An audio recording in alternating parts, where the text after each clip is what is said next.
मनुष्य शरीर से कहाँ बैठा है ये बहुत महत्व की बात नहीं, हमारा मन कहाँ बैठा हुआ है ये महत्व की बात है। जो तन का क्रिया करता है उसे तन भोगता है। तन की यात्रा केवल मरघट तक है, चिता तक है, तन इसके आगे नहीं जाता। मन की यात्रा अनंत रहती है, हर जन्म में मन वही रहता है। योनि बदल सकती है, जाति बदल सकती है, प्रदेश बदल सकते हैं, देश भी बदल सकते हैं, मन वही का वही रहता है। जैसे वो होता है ना आजकल क्या है, हवाई जहाज में एक होता है ब्लैक बॉक्स, एक होता है ना ब्लैक बॉक्स, पूरा जहाज जल जाएगा, डूब जाएगा, खंड खंड हो जाएगा, लेकिन ब्लैक बॉक्स सुरक्षित रहता है, वो कहीं नष्ट नहीं हुआ करता। ऐसे ही जो हमारा मन है ये ब्लैक बॉक्स है एक प्रकार से।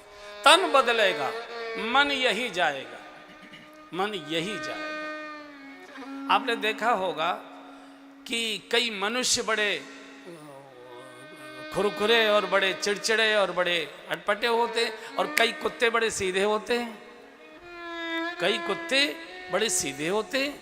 इसका अर्थ है ब्लैक बॉक्स किसी अच्छे सीधे मानव का था, कोई अपराध हुआ और इसको योनि मिली है। इसलिए भजन में तन नहीं, भजन में मन जाता है। कई बार माला तो हम फेरते रहते हैं, लेकिन मन में 20 साल पहले भी किसी ने गाली दी थी वो याद आने लगती, और सबसे ज़्यादा पुरानी बातें भजन में ही याद आती है। क्रोध भजन में ही आया करता है। शरीर से तो घर वालों को लगता है, आंखें तो पाठ करती हैं, आंखें तो देखकर पाठ करती हैं, उंगलियां तो माला के मन के घुमाती हैं, लेकिन हमारा मन जाने कहाँ कहाँ घूमता रहता है। और अगला जन्म मन के अनुसार ही मिलता है। अंत समय में मन हमारा कहाँ अटका है, इसी आधार पर अगला जन्म मनुष्य का हमको मिलता है। और इसलिए आपने देखा होगा जब कोई बूढ़े दादा दादी जाने वाले होते हैं, उनके पास कीर्तन बिठा दिया जाता है, कुछ न कुछ भजन करने वाले, कीर्तन करने वाले बिठा दिए जाते हैं, ताकि मरते मरते राधे राधे नाम, कृष्णा कृष्णा नाम, राम राम नाम इनके कानों में चला जाए तो इनकी योनि सुधर जाएगी, अगला जन्म सुधर जाएगा। लेकिन जिसने जीवन भर गालियां ही बकी हो, वो मरते समय गीत नहीं सुनेगा, गीता नहीं सुनेगा, श्लोक नहीं सुनेगा। तो नारद जी भगवान के चरणों में बैठे हैं और डूब रहे हैं वहां। इसलिए कृपया हमारा मन इधर उधर न जाए, इसके लिए क्या करें? लोग कहते हैं योग करो, लंबी सांसें खींचो, रीढ़ गड्डी सीधी करके बैठो। अब 80 साल के बुढ़े को कह रहे हो रीढ़ गड्डी सीधी करके बैठो, कैसे बैठेगा? 10 तरह के रोग लगे, कैसे बैठेगा? बहुत मुश्किल पड़ेगा, योग हो ही नहीं सकता है, बहुत ही मुश्किल। क्या करें? तो ये ध्यान की ऊर्जा है, इसको चेंज कर दीजिए। सामान्यतः पानी का स्वभाव है हमेशा नीचे की गड्ढी की ओर जाएगा। ऊपर चढ़ाने के लिए पंप लगाना पड़ता है, टिल्लू पंप लगाना पड़ता है, तब नीचे की गड्ढे का पानी ऊपर की टंकी में जाता है। मन का भी स्वभाव है गड्ढे की ओर जाना, बुरी बातों की ओर जाना। अच्छी बात की ओर लगाने के लिए ताकत लगानी पड़ती है, उसको रोकना पड़ता है, लेकिन बार बार वहीं जाता है, बार बार वहीं जाता है, बार बार वहीं जाता है। और मैंने अभी बोला था शरीर की यात्रा केवल चिता तक है, मन ये ब्लैक बॉक्स है, ये जन्मों तक यही जाएगा। पिछले जन्म में भी यही मन था, इस जन्म में भी यही मन रहेगा, अगले जन्मों में जब तक मोक्ष नहीं होता तब तक यही मन हमारा साथ जाएगा। योनि बदल सकती है। जैसे एक ध्यान शब्द सुनते हैं, अब ध्यान कहते हैं ना, ध्यान करो, ध्यान लगाओ, ध्यान लगाओ, ध्यान। ध्यान एक ऊर्जा है, ध्यान एक प्रकार की यूरिया खाद है। जिस पौधे में यूरिया लगा दोगे वही पौधा हरा भरा हो जाएगा।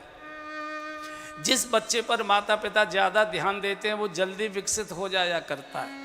ये एक व्यवस्था है ये सृष्टि की। तो हम जिस पर भी ध्यान लगा देंगे वही हमारे अंदर भर जाएगा।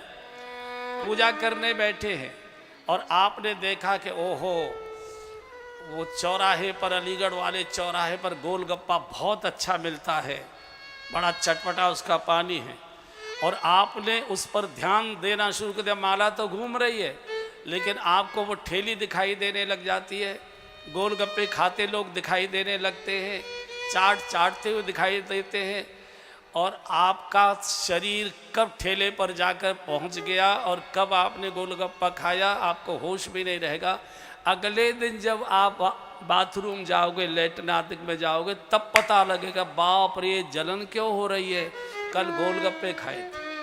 ये जो ध्यान है, ये ऊर्जा है, ये खाद है, आप जिस पर लगाओगे, अगर ईर्ष्या पर लगाओगे ईर्ष्या से जल जाओगे, द्वेष पर लगाओगे द्वेष से जलते रहोगे, शुभ पर लगाओगे शुभ से भर जाओगे, अशुभ पर लगाओगे अशुभ से भर जाओगे। इसके लिए कोई योग कोई व्यायाम काम नहीं करता। बड़े बड़े योगियों को भी हमने औंधे मुंह गिरते हुए देखा है।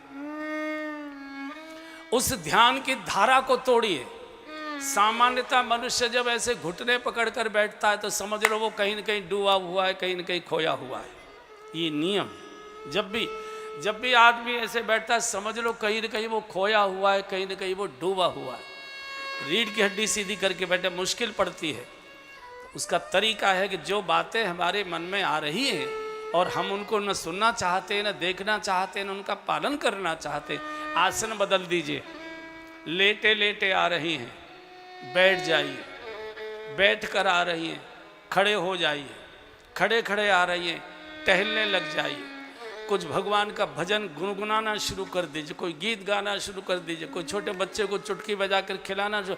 वो जहां आपका मन डूब रहा है उस धारा को तोड़िए, अन्यथा वो कान पकड़कर गड्ढे में ले जाएगा। नरक का रास्ता वहीं से जाता है। ध्यान से ही नरक का रास्ता जाता है और स्वर्ग का भी ध्यान से ही जाता है। जब भी ऐसी बातें हमारे मन में पूजा कर रहे हो, पाठ कर रहे हो, और पूजा करते समय ज्यादा आती है, पूजा पाठ करते समय ये बातें ज्यादा आती हैं, आसन बदलिए, रीढ़ की हड्डी सीधी कर लो। कुछ चुटकी बजाकर मंत्रों को, प्रार्थना को थोड़ा जोर से बोलना शुरू कर दी। कई लोग आपको कहते नहीं गुरु मंत्र बोला नहीं जाता है, गुरु मंत्र केवल मन में लिया जाता है। तो उनको बुद्धिमानों को पूछो, गुरुजी ने जो मंत्र दिया था वो इंजेक्शन से दिया था कि बोलकर दिया था? गुरुजी ने भी तो बोलकर ही दिया था। तो बोलिए उसे, कोई कविता, कोई गीत, कोई भगवान का मंत्र गुनगुनाइए, रीढ़ की हड्डी सीधी कर लीजिए, खड़े हो जाइए, टहल कर करिए। मूल में भजन होना चाहिए, अन्यथा केवल उस परंपरा के और जड़ता में अगर आप आगे के पूजा घर में बैठ के ही सब होगा तो घर के लोगों को लगेगा बाबूजी बहुत भजन पूजा करते हैं। आपको भी लगेगा कि कई अध्याय पढ़ लिए, एक शब्द भी आपको ध्यान नहीं होता कि आपने क्या पढ़ लिया। पुरानी बातें ही मन में चलती रहती हैं, उसी से समय कट जाता है। आंखें पेज देखती रहती हैं, हाथ पेज पलटते रहते हैं, और मन पूरा का पूरा इनकम टैक्स ऑफिस में ही खड़ा रहता है कि आज तारीख